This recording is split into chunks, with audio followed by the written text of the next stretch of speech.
Olá pessoal, hoje dia especial porque a gente finalmente chega à página 142 em que ele vai falar das musas inspiradoras.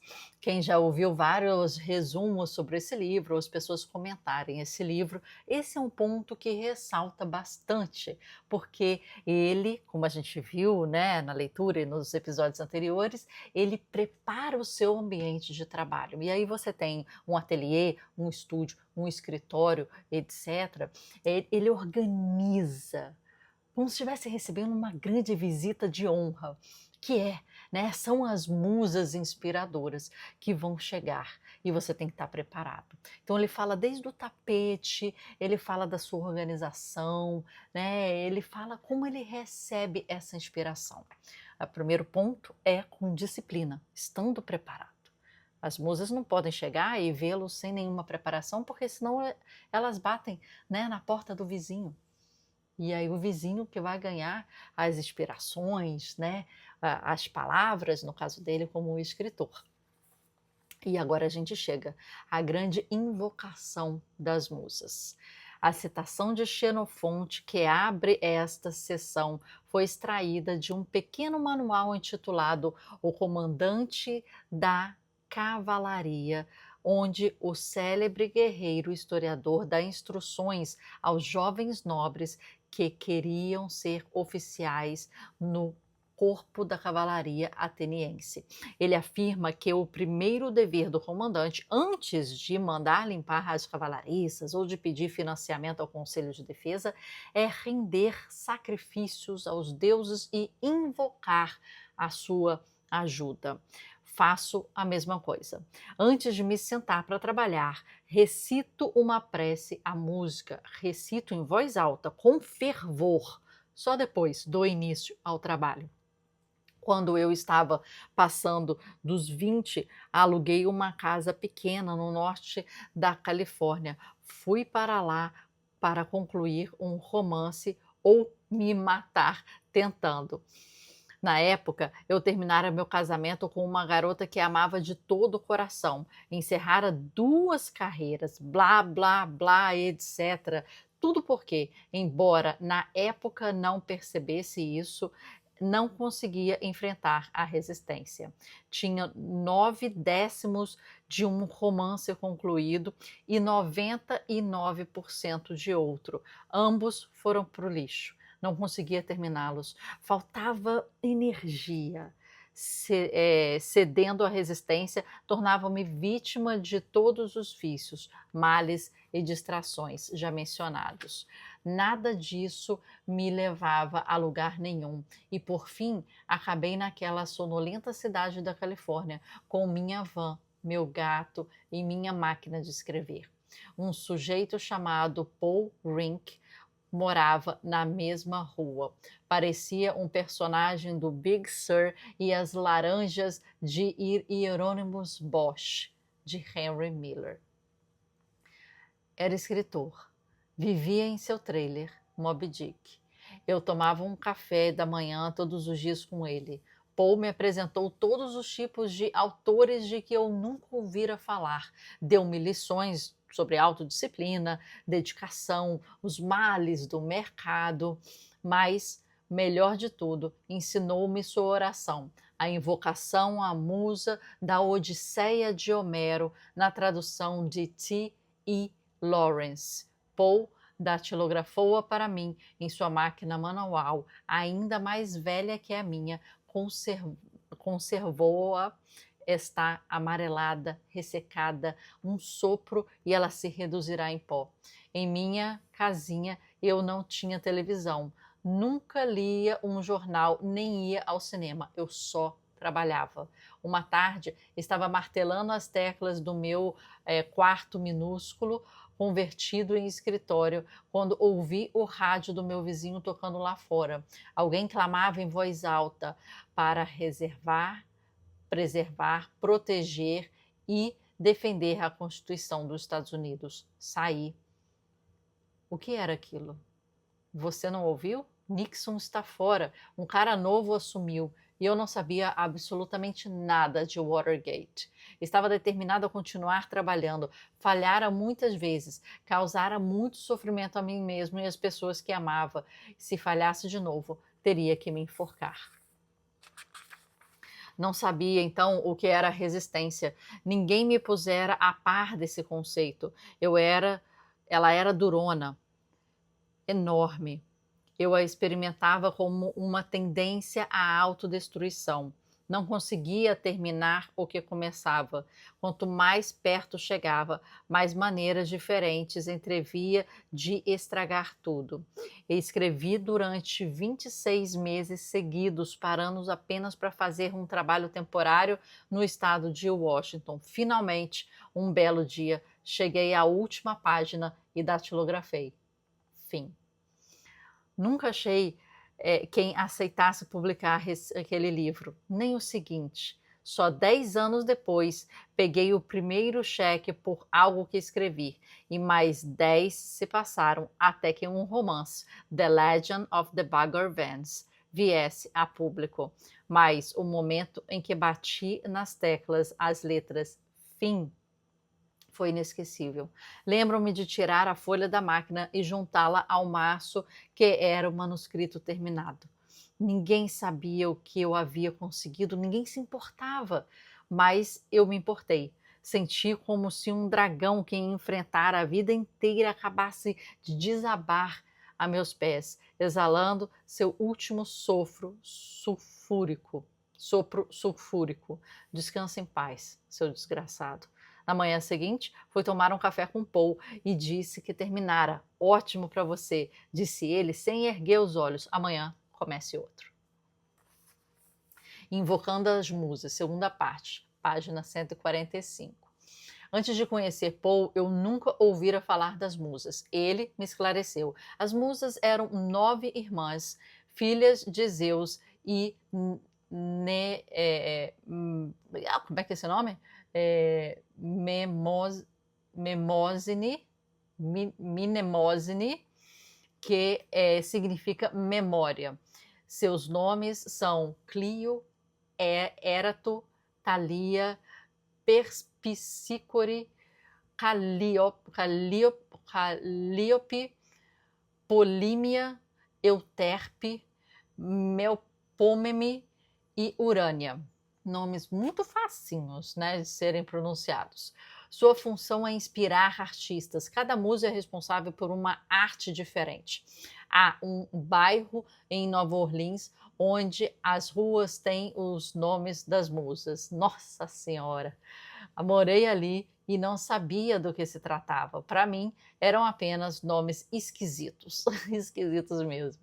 Ouçamos Sócrates em Fedro de Platão, falando sobre o nobre efeito da loucura enviada pelos deuses. O terceiro tipo de possessão e loucura é a possessão pelas musas. Quando ela domina uma alma gentil e virgem, inspira-lhe a expressão na lírica em outros tipos de poesia e glorifica os feitos incontáveis dos heróis antigos para instrução da prosperidade. Entretanto, se um homem chega à porta da poesia sem ter sido tocado pela loucura das musas, achando que a simples técnica fará dele um grande poeta, nem ele, nem suas composições feitas sem loucura jamais atingem a perfeição, sendo totalmente eclipsados pelas realizações dos loucos. Os gregos aprendiam os mistérios personificando-os. Os antigos percebiam forças poderosas e primordiais do mundo.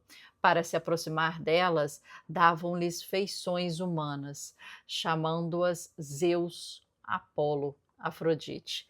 Os indígenas americanos sentiam o mesmo mistério, mas corporificavam em formas animistas. Urso professor, falcão mensageiro, coiote vigarista, nossos ancestrais conheciam a fundo as forças, as energias cuja sede não é o reino material, mas é outro, assim sutil e misterioso. Como concebiam essa realidade superior? Primeiro, acreditavam que ali a morte não existia. Os deuses são imortais. Os deuses, embora parecidos com os homens, são infinitamente mais poderosos. Desafiar sua vontade é inútil. Agir com orgulho contra o céu é atrair calamidade. Tempo e espaço possuem uma existência diferente dessa dimensão superior. Os deuses viajam rápido como um pensamento. Alguns deles preveem o futuro e, embora o dramaturgo Agatão nos diga, só uma coisa é negada aos deuses: o poder de desfazer o passado. Os imortais podem fazer truques com o tempo, como nós mesmos fazemos, às vezes em sonhos ou visões. O universo, segundo os gregos, não era indiferente. Os deuses interessavam-se pelos assuntos humanos e intercediam para o bem ou para o mal em nossos desígnios.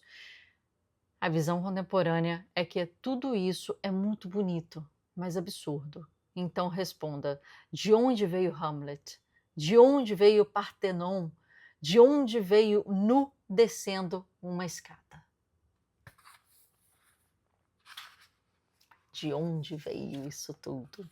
A gente tem uma dificuldade, né? A gente, como artista, muitas vezes a gente se entende como um meio e a gente fica tão maravilhado quando termina uma obra de arte e tão maravilhado com aquilo que foi feito, em que a gente tira a nossa autoria daquilo, como se tivesse sido algo divino, como se você tivesse sido somente um meio por onde algo, a inspiração das musas pudesse passar e atravessar por você e sair ali da sua mão, ou no pincel, numa caneta, num lápis, né, numa mão suja de barro. E a gente pensa: "Nossa, que lindo, como é que eu consegui chegar nisso? Se eu tiver que repetir, eu não consigo repetir". E a gente fala: "Cara, isso foi obra divina. Isso foi porque eu estava inspirado e não sei nem como saiu", né. Não sei nem como saiu. É impressionante, é muito impressionante.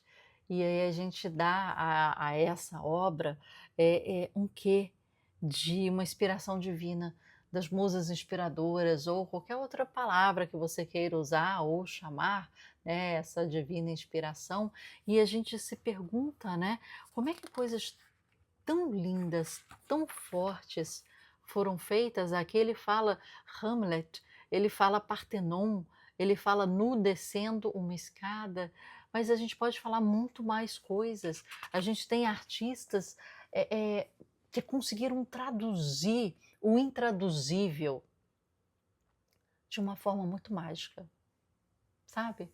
Uma forma muito mágica. Em palavras, em tinta, em barro, em tecido, em sons. E quando você escuta, é aquela música que te dá um arrepio e te arrepia toda. E você fala: nossa, que sentimento bom que está me dando. Nossa, como esse livro traduziu melhor do que eu poderia traduzir aquele sentimento que eu estou sentindo. Como é que essa pessoa conseguiu isso? E a gente se pergunta. E aí a gente acha que é tão bom, que foi tão fundo emocionalmente, que a gente fala: cara, foi algo divino, foi algo que não é possível que um ser humano fez isso. Tocou de certa forma, mas é para isso que os artistas fazem. É para ser tocado, é para ser, é para entrar a fundo e atravessar um coração. E eu acho que quando a gente consegue, parece tão não humano que a gente não consegue se colocar ali na autoralidade, e a gente passa para um outro, né? Uma musa, uma deusa, uma inspiração, algo sem nome, né? Baixou um santo. A gente fala tantas formas que a gente fala, cara, como é que eu consegui? E como artista, a gente quer chegar nisso. Mas isso não é puramente da arte artística, entende? Entende que aqui a gente não está falando puramente da arte, da criatividade, ou da arte, ou do fazer artístico. Um contador que está vendo ali uma DRE, né, um relatório, não sei, um arquiteto que está olhando para um prédio e vendo os cálculos e falou, cara, isso aqui foi calculado divinamente. Desculpa, tá muito tarde hoje. Hoje eu estou fazendo à noite. Mas foi calculado divinamente. Não é só arte, minha gente, não é só arte. A criatividade ela está em tudo. O pensamento artístico, não só criativo, ele está em tudo. Teve algumas vezes, engraçado que eu acho que em quase todas as empresas que eu já trabalhei, empresas formais, né? Trabalhei na IBM, trabalhei em empresa de petróleo, mas invariavelmente alguém chegava para mim, na IBM foi o seguinte, Head de Marketing de São Paulo. Eu fui para lá fazer o que eles chamavam drop-in, que é você passar em outro departamento durante uma semana aprendendo e sabendo sobre as funções e trabalhando, né, nessas funções. Então você fazia um drop-in, quer dizer, você ia e fazia uma imersão em outra área para aprender, para aplicar na sua, né, às vezes áreas correlatas. Eu tive a oportunidade de fazer isso e eu fui para a área de marketing lá em São Paulo e a diretora, né, uma senhora, né, já, né, e eu falando na reunião e tal, e explicando certas coisas, mas eu acho que eu usava um vocabulário mais artístico. E ela parou e falou para as outras pessoas que estavam ali ouvindo também, e ela falou assim: "Cara, olha como é que a Marcela fala diferente, né?